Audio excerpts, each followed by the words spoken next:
ACB అధికారులు RTA ఆఫీసులపై దృష్టి సారించారు. హైదరాబాద్లోని 2 ఆర్టీఏ ఆఫీసుల్లో మెరుపు దాడులు నిర్వహించారు.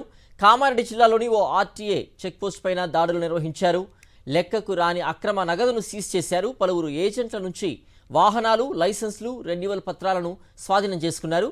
పారదర్శక సేవలందించాల్సిన ఆర్టీఏ ఆఫీసుల్లో అవినీతిని సహించబోమని, ఉక్కుపాదం మోపుతామని హెచ్చరించారు.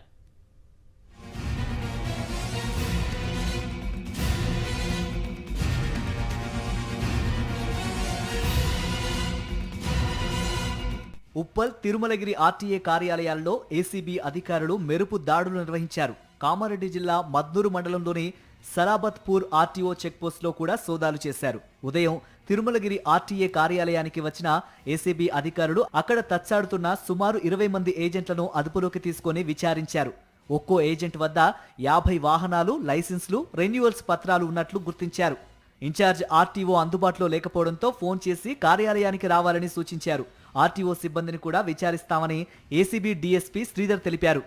ఉప్పల్ ఆర్టీఏ కార్యాలయంలో మధ్యాహ్నం నుంచి ఏసీబీ సోదాలు కొనసాగాయి. 7 ఏజెంట్లను అదుపులోకి తీసుకుని ప్రశ్నించారు.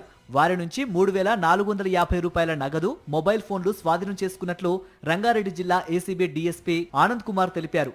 ఏసీబీ సోదాలను ముందుగానే పసిగట్టిన కొందరు అధికారులు సెలవులు పెట్టి వెళ్లినట్లు ఒక ఏసీబీ అధికారి అనుమానం వ్యక్తం చేశారు. సోదాల విషయం లీక్ అవ్వడం వల్లనే ఆశించిన విధంగా పట్టుకోలేకపోయినట్లు తెలిపారు. కామారెడ్డి జిల్లా మద్నూరు మండలంలోని సలాబత్పూర్ ఆర్టీఏ చెక్పోస్ట్ పై ఏసీబీ అధికారులు గురువారం తెల్లవారుజామున దాడులు నిర్వహించారు.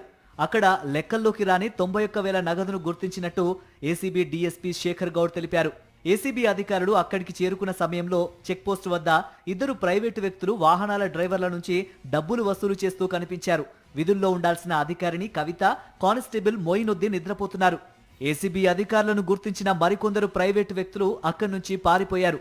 చెక్పోస్ట్ పక్కన ఉన్న రేకుల షెడ్లో ఏర్పాటు చేసిన ఒక డబ్బాలో ఇతర రాష్ట్రాల నుంచి వచ్చే లారీల డ్రైవర్లు డబ్బులు వేస్తూ వెళ్తున్నారు. ఏసీబీ అధికారుల ముందే డ్రైవర్లు నగదును డబ్బాలో వేశారు. మొత్తం 91,000 రూపాయల అక్రమ నగదు లభించిందని డీఎస్పీ తెలిపారు.